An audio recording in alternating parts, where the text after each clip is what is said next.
Hello my dear friends, welcome to your channel. Friends, आज हम 10th class का subject math का pole star sampler 4 solve करने वाले हैं। सैम्पलर 4 की वीडियो हम पार्ट बाय पार्ट बनाएंगे। पार्ट नंबर ए की वीडियो हमने कंप्लीट कर ली है और उसका लिंक हमने डिस्क्रिप्शन बॉक्स में दे दिया है। आज हम इस वीडियो में पार्ट नंबर बी के सभी क्वेश्चन को सॉल्व करेंगे। पार्ट नंबर बी हमारा 2 मार्क्स का है, तो चलिए लेट्स स्टार्ट करते हैं वीडियो को। ये रहा हमारा पार्ट नंबर ए और फाइनली ये रहा पार्ट नंबर बी, जो कि आज हमें सॉल्व करना है। Okay friends, part number B में हमारे पास कुल मिलाकर 8 क्वेश्चन हैं जो कि 2 मार्क्स के हैं। इट मीन्स आज हम अपनी वीडियो में 16 मार्क्स कंप्लीट करेंगे। ओके फ्रेंड्स, चलिए लेट्स स्टार्ट करते हैं वीडियो का। एक बात ध्यान रखिए, अगर पेपर में आप पार्ट नंबर बी सबसे पहले सॉल्व कर रहे हैं तो याद रखिए क्वेश्चन नंबर 4 लिखकर ही आप सोल्व कीजिएगा, अगर क्वेश्चन नंबर आप ये वाला सॉल्व करना चाहते हैं। ओके फ्रेंड्स, अगर आपने ऐसा किया कि पार्ट नंबर बी लिखकर क्वेश्चन नंबर 1 लिखकर आपने इस क्वेश्चन को या इनमें से कोई क्वेश्चन को भी सॉल्व किया तो याद रखिए उसके मार्क्स नहीं लगेंगे। पेपर में जो क्वेश्चन नंबर लिखा हुआ आएगा आप वही क्वेश्चन पेपर पे लिखेंगे। ओके फ्रेंड्स, इट मीन्स अपनी आंसर शीट पे वही क्वेश्चन नंबर आपने लिखना है। चलिए लेट्स स्टार्ट करते हैं क्वेश्चन नंबर 4। क्वेश्चन नंबर 4 में हमें से कहा गया है prove that 3 + 2√5 is a irrational. हमें इसे इरेशनल प्रूव करना है। चलिए इसके लिए हम क्या करेंगे, सबसे पहले अपनी आंसर शीट पे आएंगे तो कुछ इस अकॉर्डिंग हम इसको लिखेंगे। सबसे पहले क्वेश्चन को नोट कर लेंगे और यहाँ पर लेट करेंगे 3 + 2√5 इज अ रैशनल नंबर। हमने क्या किया, सबसे पहले इसको रैशनल नंबर मान लिया है। इच्छा हो तो आप रैशनल नंबर लिख सकते हैं। चलिए उसके बाद हम क्या करेंगे, सबसे पहले ये जो स्टेटमेंट है उसको हम ए बाय बी से कंपेयर कर लेंगे और यहाँ पर ये कंडीशन जरूर लिखिएगा where B does not equals to zero, जहाँ पर हमारा B does not equals to zero होगा। अब हम क्या करेंगे, यहाँ पर इस वाली जो स्टेटमेंट में देखिए आप रूट दिख रहा है आपको, रूट वाली को हम अपने लेफ्ट हैंड साइड में रखेंगे और बाकी टर्मों को हम राइट हैंड साइड में शिफ्ट कर देंगे। जिससे देखिए यहाँ पर 3 लिखा हुआ है, हम क्या करेंगे 3 को यहाँ भेज देंगे जिससे कि 3 हमारा माइनस हो जाएगा और यहाँ क्या बचेगा 2√5 a बाय बी माइनस का 3। अब हमने क्या करना है, ये 2 लगा हुआ है इसको भी हम इधर शिफ्ट करेंगे तो 2 यहाँ पर मल्टीपल पढ़ा जाता है, ऐसे 2 × √5 लिखा जाता है। ओके फ्रेंड्स, इट मीन्स 2 हमारा मल्टीपल में है। अब हम इस 2 को शिफ्ट करेंगे तो यहाँ पर अपॉन में आएगा। अब याद रखिए मैंने क्या किया है, यहाँ पर 2 को यहाँ पर 1/2 कंसीडर कर लिया है।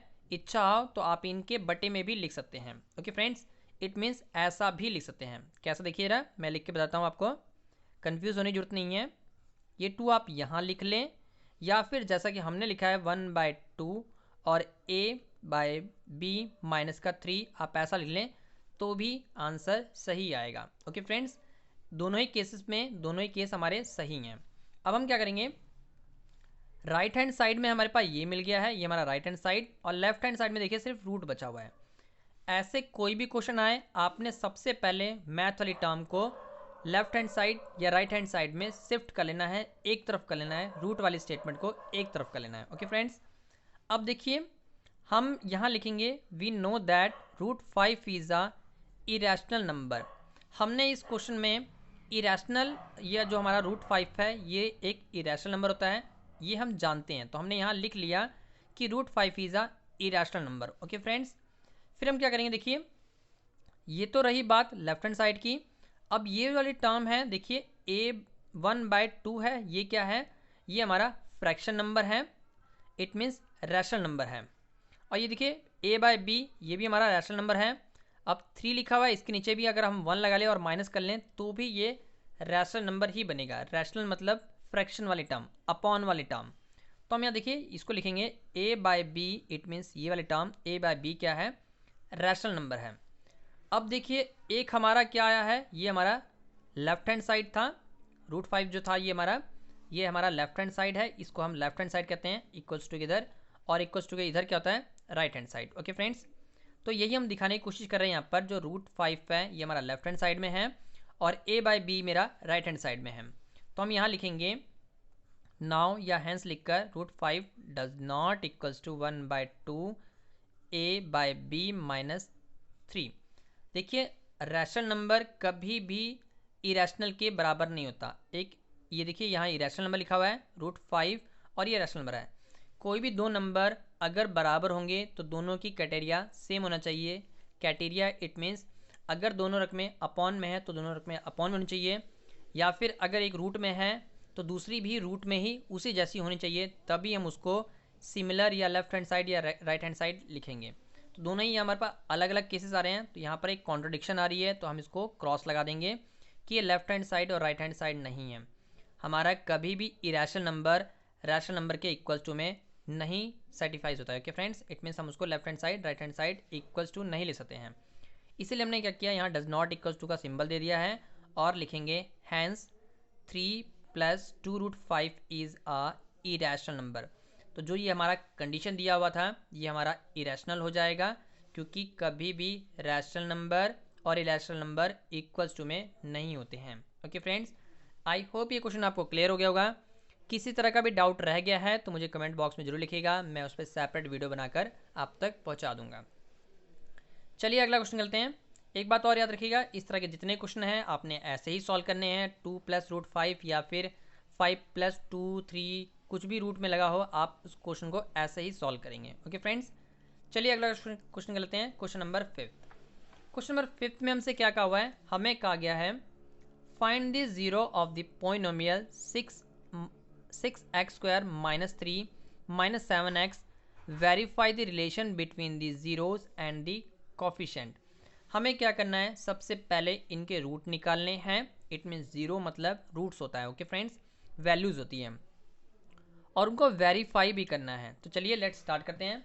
सबसे पहले हम क्या करेंगे, अपनी इक्वेशन को इस अकॉर्डिंग नोट कर लेंगे, जो कि हमें लिखा हुआ है 6x² - 3 - 7x इक्वल्स टू में 0। हम इक्वल्स टू में 0 इक्वेट करके ही रूट्स निकालते हैं।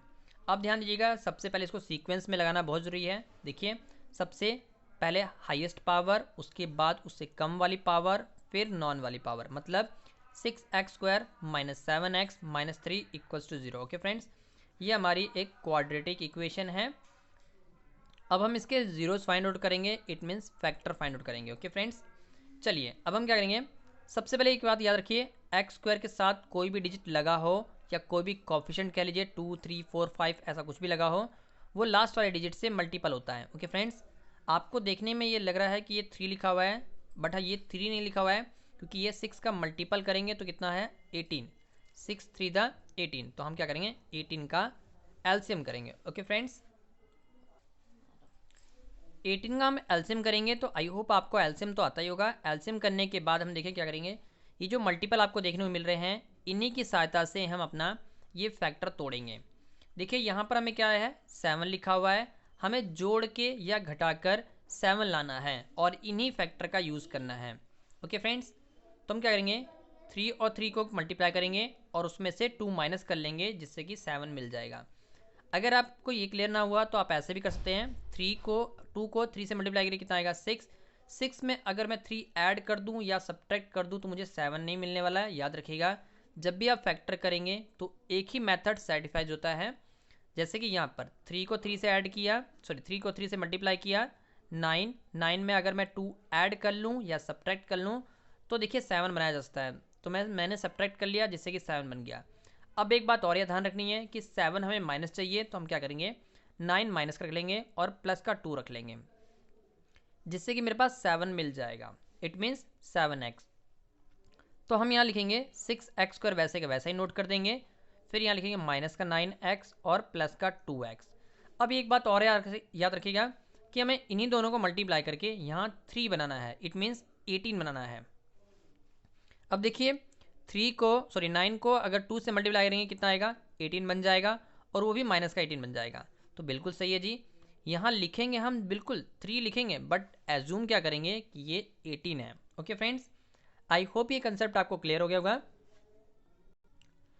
मैं एक बार और आपको रिवाइंड करता हूँ। देखिए, जो भी हमें सेंटर में मिलेगा हमें उसे ऐड करके या सब्ट्रैक्ट करके बनाना है, और जो लास्ट में डिजिट दिख रहा है वो हमारा फर्स्ट वाले डिजिट का मल्टीपल होता है। मतलब 3 को हम 6 से मल्टीप्लाई करेंगे, कितना आएगा 18।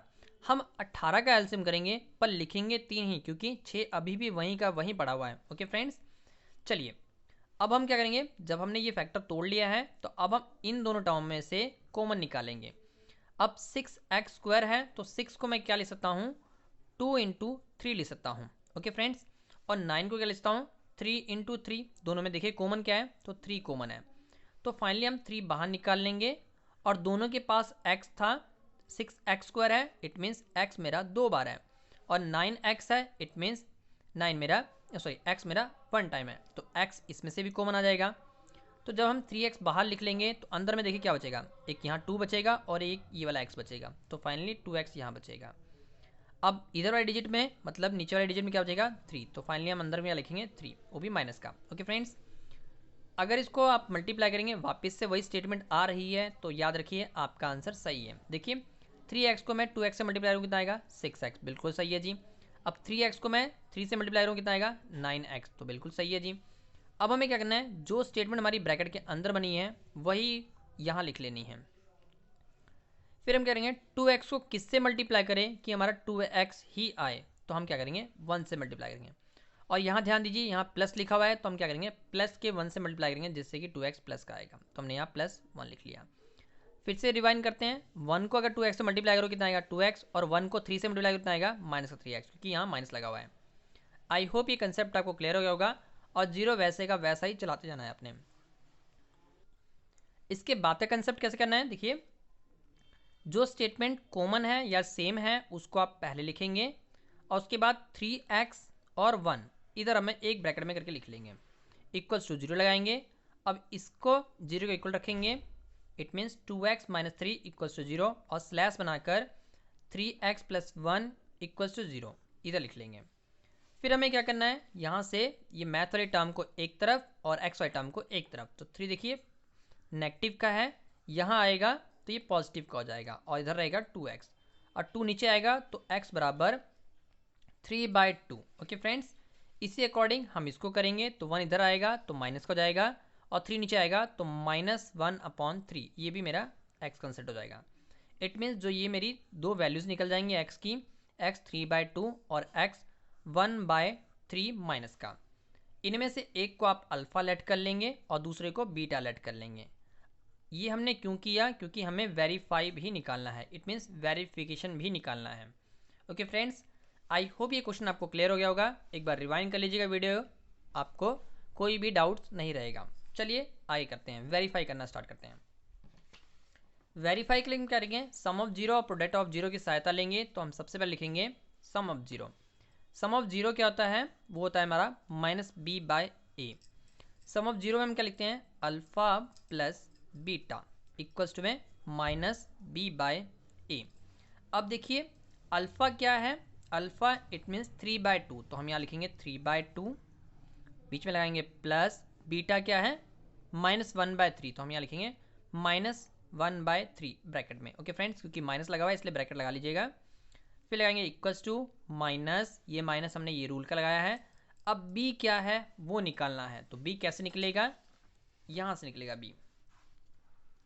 फर्स्ट वाली टर्म हमारी यहाँ देख लेते हैं, फर्स्ट वाली टर्म हमारी a और x वाली टर्म में हमारे पास b मिलेगा, और ये हमारा कांस्टेंट c होता है। Okay friends, I repeat again, ऐसे लिखते हैं ax² + bx + c।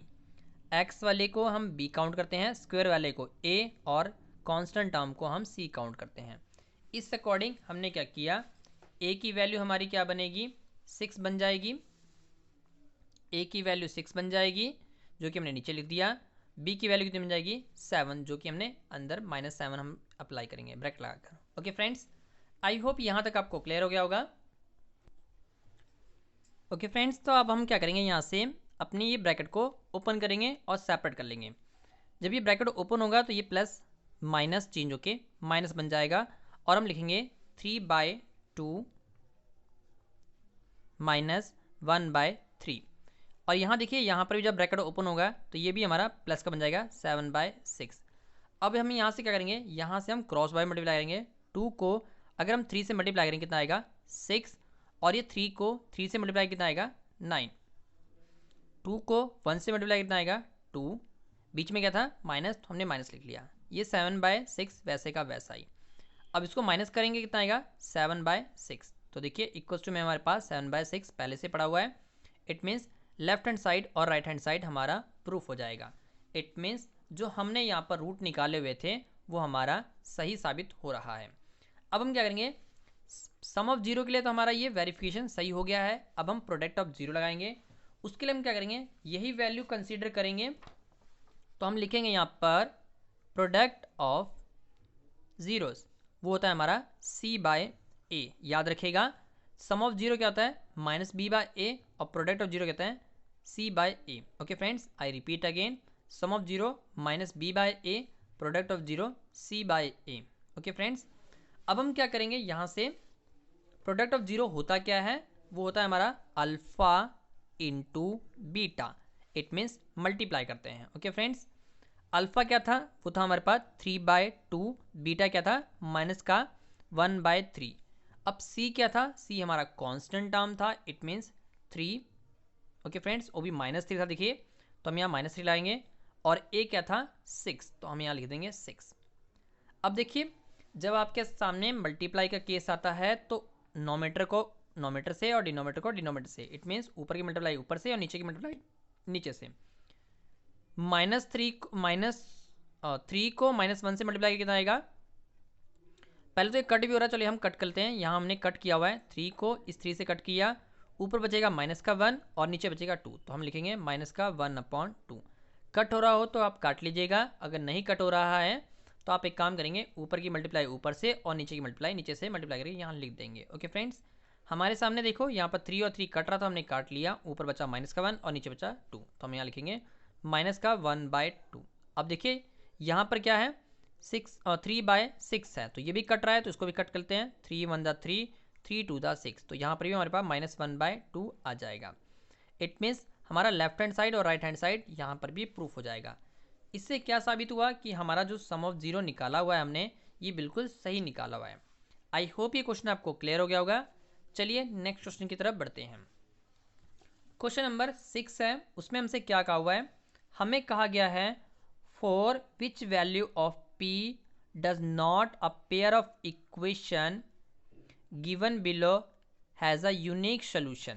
Okay friends, solution दे रखा है हमें, दो इक्वेशन दे रखी है, 4x + py + 8 = 0 and 2x + 2y + 2 = 0। हमें कहा गया है यूनिक सोल्यूशन के केस में हमें p की वैल्यू निकालनी है। चलिए निकालते हैं इसको।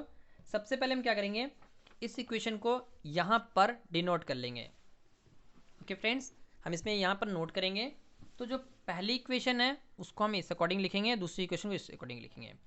ये हमारी equation number 1, equation number 2। Okay friends, unique solution में क्या होता है, वो होता है हमारे पास a1/a2 अपॉन में b1/b2,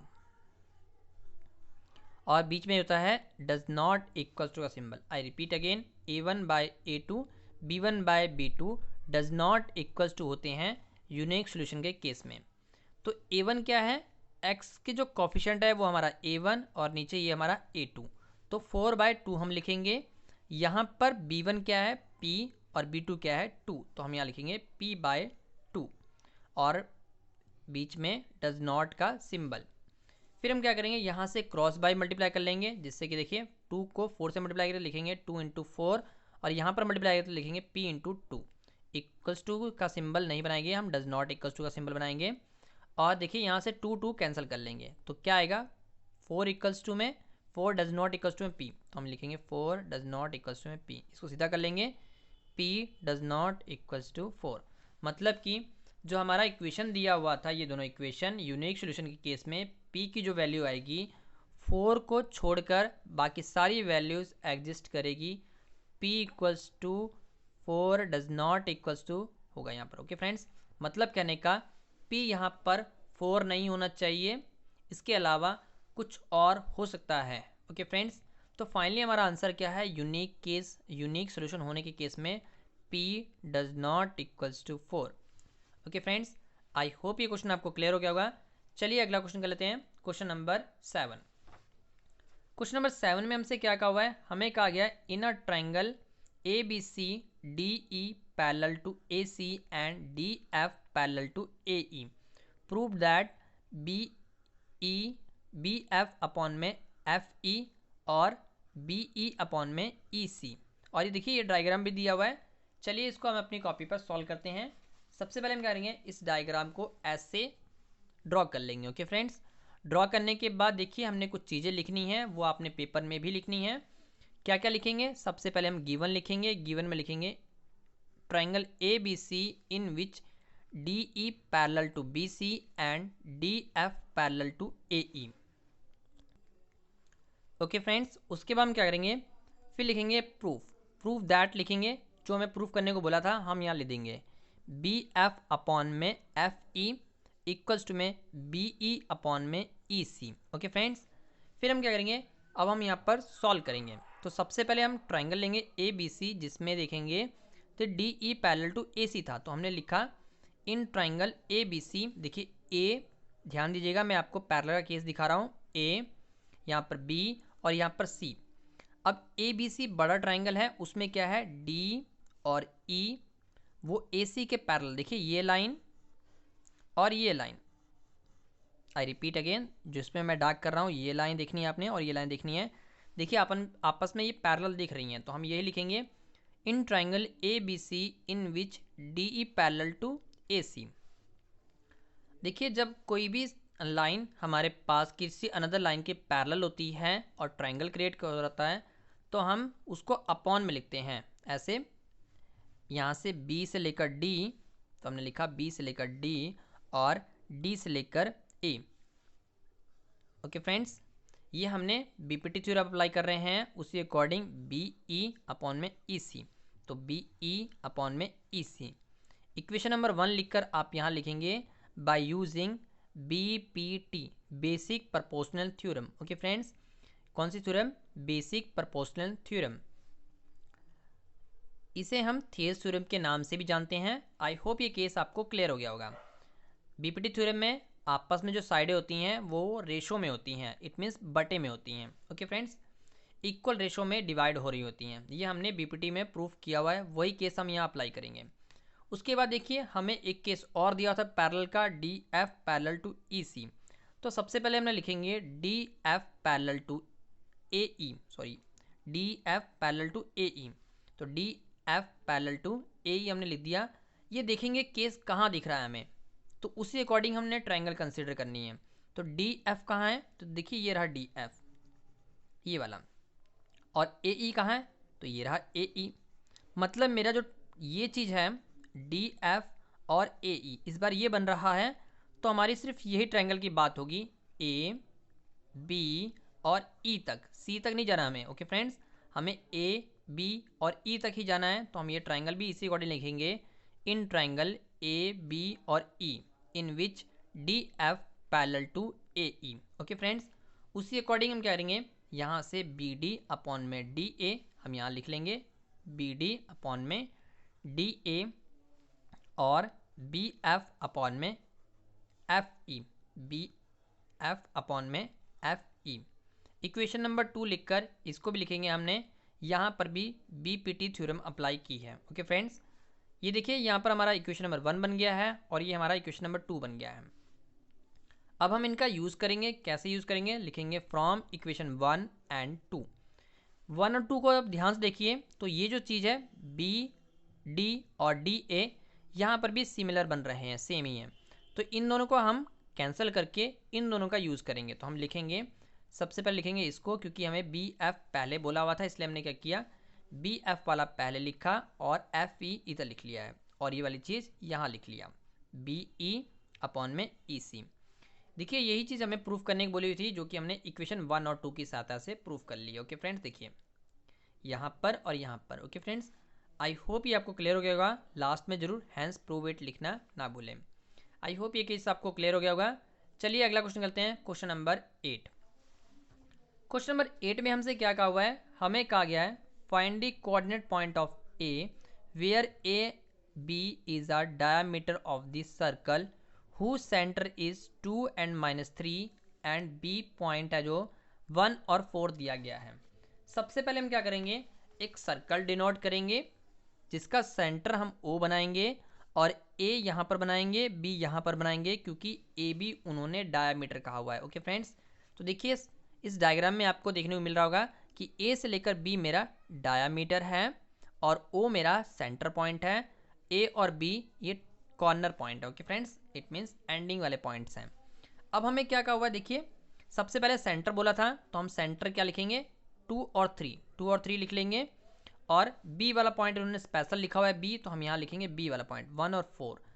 ए वाला पॉइंट नहीं लिया हुआ है। देखिए हम जब हम इसको लिखेंगे तो सबसे पहला पॉइंट होता है x1 y1, फिर दूसरा वाला पॉइंट होता है, ये हमारा b1 वाला पॉइंट है 1 और 4, it means x2 y2। Okay friends, centre वाले पॉइंट को हम x और y से डिनोट करते हैं, जो कि हमने यहाँ लिख दिया है। बी ए वाला पॉइंट हमें फाइंड करना है, बी वाला हमें गिवन है और ओ भी गिवन है। O A is a centre of the circle, जो कि इन्होंने कहा हुआ है। ओके फ्रेंड्स, अब हम क्या करेंगे, यहाँ से यहाँ पर एक लाइन लिखेगा अब, O is a mid point of A B. Okay friends, O is a mid point of A B लिखकर हम इसको सॉल्व करेंगे और इसमें मिड पॉइंट फार्मूला अप्लाई करेंगे। इस वाले पॉइंट को हमने x1 y1 रखा हुआ है, इस वाले पॉइंट को हमने x2 y2 रखा हुआ है, बीच वाले पॉइंट को x और y रखा हुआ है। ओके फ्रेंड्स, इसके अकॉर्डिंग हम अपने फॉर्मूले में फिलअप करेंगे। मिड पॉइंट का फॉर्मूला क्या होता है, x इक्वल्स टू में x1 प्लस x2 बाय में 2, ये x के लिए वर्क करता है। y के लिए होता है y इक्वल्स टू में y1 प्लस y2 बाय में 2। ओके फ्रेंड, दोनों में ही एडिंग होती है और 2 से डिवाइड करके हम उसका मिड पॉइंट निकाल लेंगे। अब देखिए मैंने यहाँ डिनोट कर रखा है कि x मेरा क्या है, देखिए यहाँ पर 2 लिखा है तो हमने यहाँ 2 फिलअप कर लिया और इक्वल्स टू लगाया। x1 की वैल्यू क्या है, देखिए ये रहा x1, तो x1 तो हमें दिया ही नहीं है, इसलिए हमने x1 को x1 ही रखा है। x2 की वैल्यू क्या है, देखिए मैंने यहाँ पर लिखा हुआ है x2 मेरा क्या है 1, तो हम यहाँ 1 लिख लेंगे और 2 वैसे का वैसे ही लगा लेंगे। बेस कंप्लीट करने के लिए हम इसके नीचे 1 लगाएंगे और यहाँ पर क्रॉस बाय मल्टीप्लाई करेंगे, मतलब ऐसे मल्टीप्लाई करेंगे। 2 को 2 से मल्टीप्लाई कितना आएगा 4, और 1 को मल्टीप्लाई करेंगे सेम वैसे ही बन जाएगा x1 प्लस 1। अब हम यहाँ से क्या करेंगे, मैथ वाले टर्म को एक तरफ कर लेंगे। 4 भी हमारा मैथ वाली टर्म है, 1 भी हमारा मैथ वाली टर्म है, x हमारा अलजेब्रिक टर्म है, तो ये 1 इधर आएगा तो ये क्या होगा, माइनस हो जाएगा। तो 4 माइनस 1 कितना आएगा 3, इक्वल्स टू में क्या बचेगा, x1 हमारा बचेगा 3। ओके फ्रेंड्स, सीधा कर लेंगे इसको, x1 इक्वल्स टू में 3। ये हमारा x की वैल्यू आ जाएगी, x1 की वैल्यू 3 आ जाएगी। इसी अकॉर्डिंग y1 निकालेंगे, तो y हम क्या फिल करेंगे, देखिए y हमारा क्या है माइनस का 3, तो हमें -3 लिखेंगे। y1 की वैल्यू हमें नहीं पता है, तो हमने y1 को हमने y1 ही लिखा हुआ है। y2 की वैल्यू कितनी है 4, तो हमने यहाँ से 4 लिख लिया, अपॉन में 2 लगा लिया। और यहाँ पर भी अच्छा लगाने के लिए या फिर बेस कंप्लीट करने के लिए हम 1 लगा लेंगे और क्रॉस बाय मल्टीप्लाई करेंगे। तो क्रॉस बाय मल्टीप्लाई करेंगे तो क्या आएगा, 2 को 3 से करेंगे, -3 से कितना आएगा -6, 1 को इससे मल्टीप्लाई करेंगे सेम आएगा y1 प्लस 4। अब देखिए यहाँ से मैथ वाली टर्म हम एक तरफ करेंगे, पहले -6, ये 4 इधर आएगा तो माइनस का हो जाएगा और इक्वल्स टू में y1। इन दोनों को ऐड करेंगे तो कितना आएगा माइनस का 10 इक्वल्स टू में y1, सीधा कर लेंगे y1 इक्वल्स टू में माइनस का 10। तो फाइनली जो मेरा ए पॉइंट क्या आएगा, x1 और y1 क्या आया है 3 और माइनस का 10, ये मेरा ए पॉइंट है जो कि हमें निकालने को कहा गया था। आई होप ये क्वेश्चन आपको क्लियर हो गया होगा। पेपर में आपने डायग्राम जरूर बनाना है, इच्छा हो रफली बना लीजिएगा, पर पेपर में डायग्राम बनाकर ही आना है। ओके फ्रेंड्स, तभी आपको मार्क्स मिलेगा। चलिए अगला क्वेश्चन करते हैं, क्वेश्चन नंबर 9। क्वेश्चन नंबर 9 में हमसे क्या कहा हुआ है, हमें कहा गया है, ये हमारा ट्रिग्नोमेट्री का क्वेश्चन है और प्रूफ वाला क्वेश्चन है। चलिए सॉल्व करते हैं। हमें कहा गया है proof that root under 1 plus sine A upon में 1 minus sine A equals to second A plus 10a। चलिए प्रूफ करना स्टार्ट करते हैं। सबसे पहले हम क्या करेंगे, इस इक्वेशन को यहाँ नोट कर देंगे और नोट करने के बाद आप याद रखिएगा लेफ्ट हैंड साइड टेक कर लीजिएगा। लेफ्ट हैंड साइड टेक करने के बाद आप इस वैल्यू को लिख लीजिएगा रूट में लगाकर 1 प्लस साइन ए अपॉन में 1 माइनस साइन ए। इसको हमें सॉल्व करना है तो रूट सबसे पहले सॉल्व करना पड़ेगा, तभी इस सवाल को सॉल्व किया जा सकेगा। रूट को सॉल्व करने के लिए हम रैशनलाइज कर सकते हैं या बोथ साइड स्क्वेयरिंग कर सकते हैं। आपके पास अगर दोनों साइड दी हो तभी आप बोथ साइड स्क्वेयरिंग करेंगे। हमारे पास बोथ साइड स्क्वेयरिंग करने के लिए 2 रकमें नहीं है, सिर्फ एक ही रकम है जो कि रूट में है। तो हम क्या करेंगे, रैशनलाइज करेंगे। कैसे करेंगे, रैशनलाइज के लिए हम क्या करेंगे, डिनोमीटर की सहायता लेंगे। 1 माइनस साइन ए है तो हम यहाँ लिखेंगे 1 प्लस साइन ए, नीचे भी 1 प्लस साइन ए। याद रखिए डिनोमीटर का ही हमें रैशनलाइज करना है। यहाँ पर 1 माइनस साइन ए लिखा है तो इसी का उल्टा लिखेंगे, माइनस था तो यहाँ पर प्लस अप्लाई करेंगे दोनों ही जगह पे, 1 प्लस साइन है 1 प्लस साइन है। अगर यहाँ पर प्लस मिलेगा आपको तो यहाँ पर आपने माइनस माइनस अप्लाई करना है, इस बात का खास ध्यान रखिएगा। चलिए, तो ये एक बात और याद रखिएगा, ये रूट को हम बड़ा सा रूट बना लेंगे और दोनों स्टेटमेंट को रूट के अंदर लिखेंगे। मैंने एक बात आपको और क्लियर की है कि रूट सॉल्व करने के लिए हम बोथ साइड स्क्वायरिंग कर सकते हैं या रैशनलाइज। बोथ साइड स्क्वायरिंग तब करेंगे जब हमारे पास दोनों रकमें दी हों, दो साइड दी हों, लेफ्ट हैंड साइड और राइट हैंड साइड। हमें एक ही साइड दिया हुआ था तो हमने क्या किया, क्योंकि हम लेफ्ट हैंड साइड टेक कर चुके हैं और इसी का यूज़ करके हम सॉल्व करेंगे। तो हमने यहाँ रैशनलाइज कर लिया है, माइनस था यहाँ पर तो प्लस अप्लाई कर लिया है। अब देखिए यहाँ से क्या होगा, ऊपर की टर्म ऊपर से मल्टीप्लाई, नीचे की टर्म नीचे से मल्टीप्लाई। तो हमने ऊपर देखा 1 प्लस साइन ए लिखा हुआ और यहाँ पर भी 1 प्लस साइन है, तो हमने यहाँ लिखा 1 प्लस साइन ए का होल स्क्वायर, क्योंकि ये हमारे पास दो बार हो गया है। जैसे हमारे पास ए और ए मिलता है तो ए का स्क्वायर लिखते हैं, उसी अकॉर्डिंग अगर हमारे पास ए प्लस बी और ए प्लस बी दो बार मिलेगा तो हम उसको लिखेंगे ए प्लस बी का होल स्क्वायर। ओके फ्रेंड्स, इसी अकॉर्डिंग हमने होल स्क्वायर अप्लाई कर लिया है। अब देखिए नीचे क्या है, 1 माइनस साइन ए और 1 प्लस साइन ए। ये हमारे पास फॉर्मूला बन रहा है 1 माइनस साइन ए प्लस ए माइनस बी का, और 1 प्लस साइन ए जो है ए प्लस बी का बन रहा है। I repeat again, 1 minus sine A को हमने कंसिडर कर लिया, ये मेरा ए माइनस बी है। 1 प्लस साइन ए को हमने लिख लिया ए प्लस बी है। ओके फ्रेंड्स, ए माइनस बी यहाँ पर और यहाँ पर ए प्लस बी। तो ए माइनस बी और ए प्लस बी क्या होता है, ये हमारे पास आइडेंटिटी होती है ए का स्क्वायर और बी का स्क्वायर। इससे अकॉर्डिंग हम क्या करेंगे, यहाँ पर 1 का स्क्वायर लिख लेंगे और यहाँ पर साइन का स्क्वायर लिख लेंगे। अब देखिए फिर हम क्या करेंगे, रूट फिर से लगाएंगे, ये ऊपर वाले स्टेटमेंट को वैसे लिखेंगे 1 प्लस साइन ए का होल स्क्वायर। हम नीचे वाले टर्म को सिंप्लीफाई कर रहे हैं। अब 1 का स्क्वायर है तो आप उसको 1 लिख लीजिए। यहाँ पर एक आइडेंटिटी यूज होगी, कौन सी आइडेंटिटी है, वो ये वाली आइडेंटिटी है। देखिए जरा, sine square theta plus cos square theta equals to 1 होता है। कई टीचर्स यहाँ पर 1 का स्क्वायर भी लिखाते हैं, बात एक ही है। Sine square theta cos square theta equals to 1 या 1 का स्क्वायर। ओके फ्रेंड्स, चलिए हम एक काम करते हैं, 1 लिख लेते हैं, कंफ्यूज नहीं करते हैं आपको। Sine square theta cos square theta equals to 1। अब हम क्या करेंगे, यहाँ से हम 1 माइनस साइन बनाएंगे। तो देखिए अगर मैं ये साइन को उधर शिफ्ट कर दूँ जिससे कि मेरे पास मिलेगा cos square theta 1 minus sign square theta. Okay friends, जैसा कि मैंने आपको बताया यहाँ 1 स्क्वायर होता है। अब देखिए 1 स्क्वायर अप्लाई कर लीजिए, बात एक ही है। तो ये बनता हुआ दिख रहा है आपको 1 का स्क्वायर और साइन स्क्वायर थीटा। थीटा हमारा ए से रिप्लेस कर लेंगे, बात वही पड़ेगी। तो 1 minus sign square theta, 1 minus sign square theta क्या होता है, कॉस स्क्वायर थीटा। तो नीचे वाले टर्म को हम कॉस स्क्वायर थीटा से रिप्लेस कर लेंगे। Okay friends, I repeat again, 1 minus sine square 1 minus sign square theta क्या होता है, कॉस स्क्वायर थीटा। या फिर 1 का स्क्वायर पढ़ लीजिए या 1 पढ़ लीजिए, क्योंकि खोलेंगे तो 1 ही बनेगा। तो हम क्या लिखेंगे, कॉस स्क्वायर थीटा लिख लेंगे। अब इसके बाद क्या करेंगे, इसके पास भी स्क्वायर है, इसके पास भी स्क्वायर है, हम यहाँ से कंबाइन कर लेंगे। लिखेंगे 1 प्लस साइन ए अपॉन में कॉस ए होल पावर 2 और रूट में लगा देंगे। ये हम इसलिए कर रहे हैं क्योंकि स्क्वायर से रूट कैंसिल कर लेंगे हम। तो मेरे पास अंदर में क्या बचेगा, देखिए अंदर में हमारे पास बचेगा 1 प्लस साइन ए अपॉन में कॉस ए अंदर बच जाएगा। अब यहाँ से सेपरेट करना आना चाहिए, कई बच्चे यहीं पर गलती कर जाते हैं। यहाँ पर हम क्या करेंगे, 1 अपॉन कॉस ए एक तरफ कर लेंगे और साइन अपॉन कॉस ए एक तरफ कर लेंगे। जैसा कि मैंने यहाँ दिखाया हुआ है 1 प्लस कॉस ए और साइन अपॉन कॉस ए। इसको दोबारा रिवर्स करेंगे, बेस बेस सेम है, दोबारा हम लिख सकते हैं। ओके फ्रेंड्स, इस अकॉर्डिंग अलग कर लीजिएगा। 1 अपॉन कॉस ए क्या होता है, सेकेंड ए। साइन अपॉन कॉस क्या होता है, tan a। Okay friends, I repeat again, 1 upon cos second A sine upon cos tan a। Okay friends, angle A है इसलिए ए। 1 अपॉन कॉस सेकेंड ए, इसको मैं सेकेंड पढ़ता हूँ, कई लोग सेक भी पढ़ते हैं। तो हम क्या लिखेंगे, 1 upon cos second A sine upon cos tan a। Okay friends, इस अकॉर्डिंग देखिए ये हमारा राइट हैंड साइड आ जाएगा जो कि हमसे पूछा गया था। देखिए यहाँ पर, ओके फ्रेंड्स, मैं ऐसे करता हूँ, जो हमें यहाँ पर पूछा गया था वही हमारा यहाँ पर आ चुका है।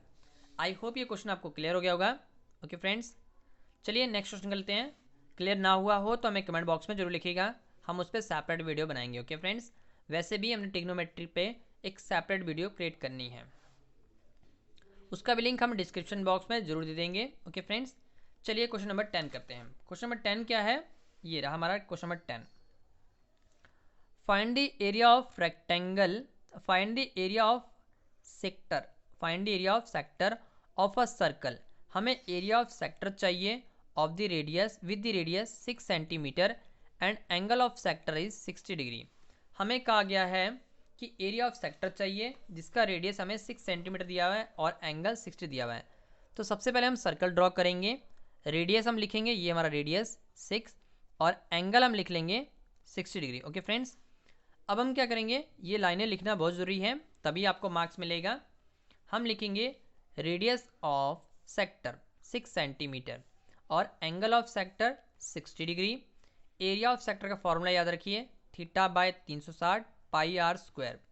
आई रिपीट अगेन, मेरे साथ रिपीट आप भी कीजिए। Area of sector theta by 360 pi R square. Theta की वैल्यू कितनी है 60, तो हमने यहाँ 60 लिख लिया और 360 अपॉन में लिख लिया।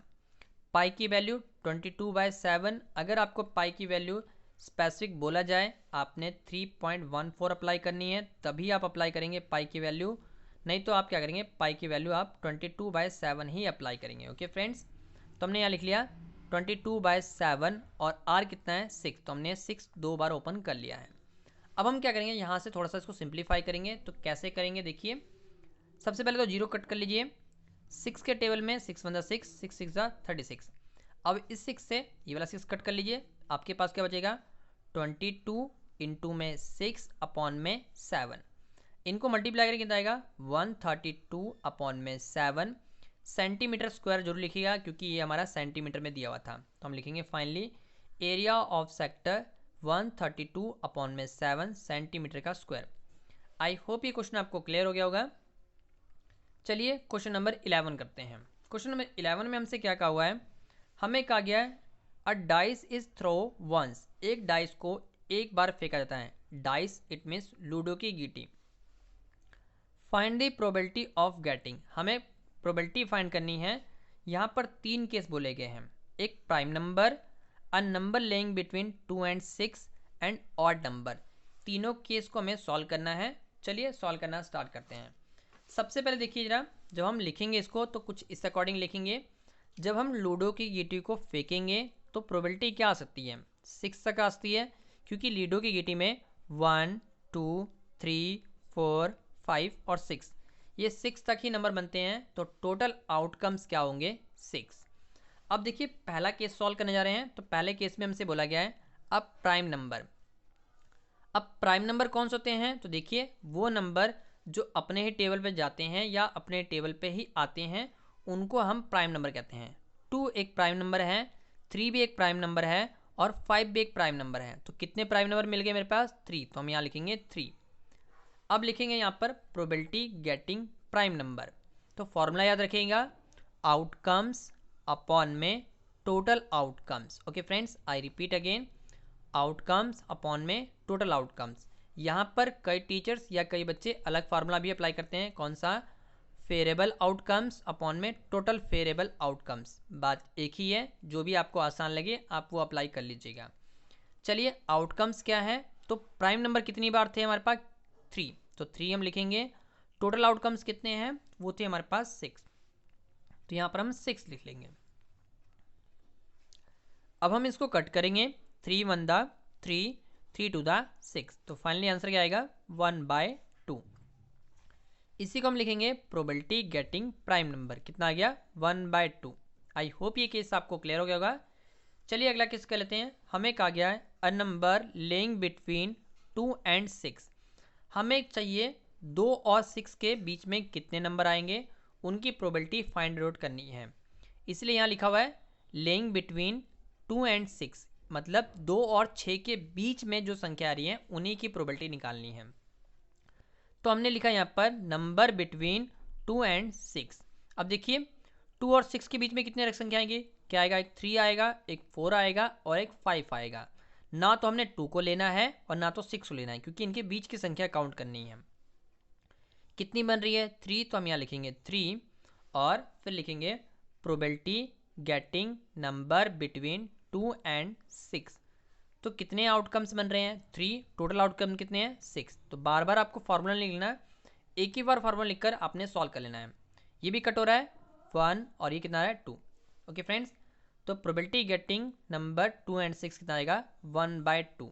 आई होप ये भी केस आपको क्लियर हो गया होगा। चलिए अगला केस करते हैं, जो कि लास्ट केस है हमारा ऑड नंबर।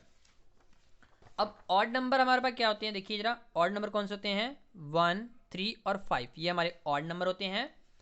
ओके फ्रेंड्स, तो कितने हो गए 3, तो 3 हो गए, हम यहाँ 3 लिख देंगे। फिर लिखेंगे प्रोबेबिलिटी गेटिंग ऑड नंबर, तो 3/6। ओके फ्रेंड्स, अब इसे भी कट करेंगे, 3 1 दा 3, 3 2 दा 6। तो फाइनली क्या आएगा प्रोबेबिलिटी गेटिंग ऑड नंबर 1/2। इस अकॉर्डिंग ये तीनों ही केस हमारे सॉल्व हो जाएंगे। आई होप ये क्वेश्चन आपको क्लियर हो गया होगा। इस अकॉर्डिंग हमने पार्ट नंबर बी के सभी क्वेश्चन को सॉल्व कर लिया है। नेक्स्ट वीडियो में पार्ट नंबर हम सी के सभी क्वेश्चन को सॉल्व करेंगे। ओके फ्रेंड्स, किसी भी तरह की दिक्कत परेशानी आती है हमें कमेंट बॉक्स में लिखिएगा, हम उस वीडियो पर या उस टॉपिक पर एक सेपरेट वीडियो क्रिएट करके आप तक पहुंचाते रहेंगे। वीडियो अच्छी लगी हो तो लाइक जरूर कर दीजिएगा। प्लीज़ इस वीडियो को शेयर करना ना भूलें। Keep supporting us, please like share and comment channel. Thank you, take care, all the best for exam. हमने बहुत सारे सैम्पल पर सॉल्व कर रखे हैं, उनकी हमने एक प्लेलिस्ट भी बना रखी है जिसको हमने डिस्क्रिप्शन बॉक्स में लिखा हुआ है। ओके फ्रेंड्स, डिस्क्रिप्शन बॉक्स में जाकर सारी वीडियोस को ज़रूर एक बार वॉच कर लीजिएगा। आई होप आप एक अच्छा स्कोर करने में कामयाब हो पाएंगे। Okay friends, keep supporting us, please like share and comment channel. Thank you, take care, all the best for exam.